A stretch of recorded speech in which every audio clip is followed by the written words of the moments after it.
Imagine trying to recover from a debilitating physical injury, only to find out your partner has scheduled their own elective downtime right in the middle of your healing process.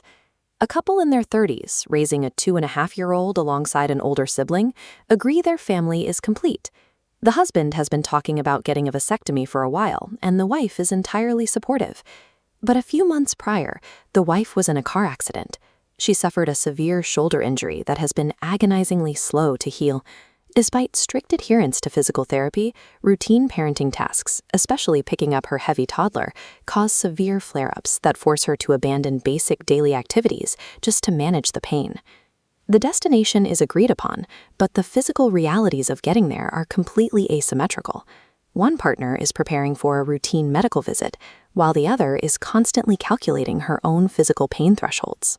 The husband goes in for a standard urology consult. When he returns, he casually mentions the procedure is booked for later that same month.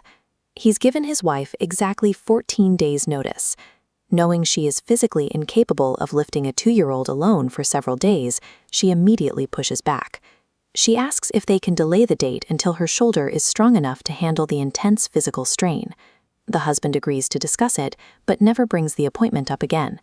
The wife, drowning in the middle of a massive once-a-year project at work, simply forgets to follow up. This timeline shows the 14 days leading up to the procedure. Notice the declining line graph mapping the wife's available energy. As daily obligations quietly drain her bandwidth, the impending logistical hurdle creates a dangerous, unresolved vacuum. Fast forward to a few days before the procedure. The husband talks about how excited he is to spend time off his feet, catching up on movies and playing video games on the couch. In a household with young children, downtime is a zero-sum game. Let's look at the hidden math of what this exact week cost the family through the capacity equation. First is the physical cost. The husband's recovery orders dictate he cannot lift heavy objects. The entire burden of carrying a toddler directly transfers to the wife, risking a complete reset of her months of physical therapy progress. Next is the financial cost. Because the procedure was booked for the end of the month, the family budget is already tapped out.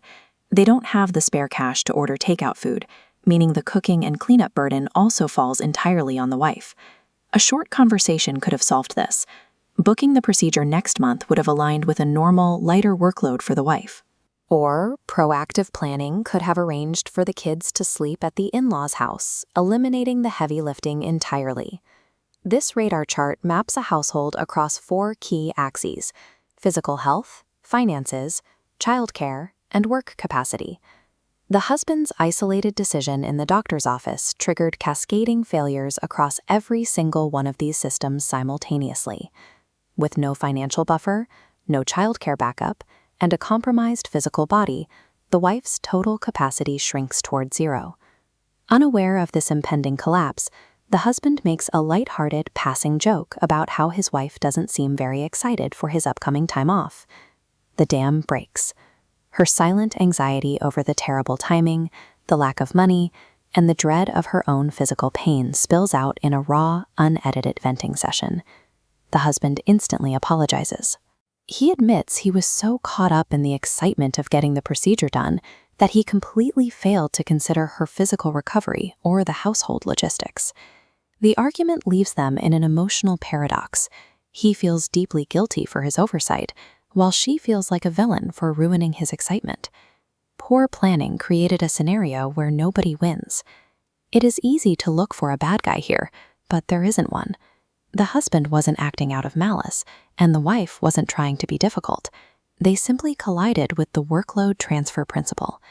In a shared home, resting does not eliminate household labor. It demands an equal, immediate increase in the other partner's output. He viewed the vasectomy as a discrete, easily solvable medical task to cross off a list. She viewed it as a massive weight dropped onto an already fragile, interconnected ecosystem of strain. True partnership requires scheduling decisions to be weighed against the household's total capacity, where physical and emotional readiness take precedence over simple calendar availability. A completely innocent oversight led to a very real, painful burden being shifted onto someone who was already injured. Given the physical and logistical stakes she was silently managing, is the wife justified in her outburst? Or did she overreact to a simple miscommunication? Tell us what you think in the comments below.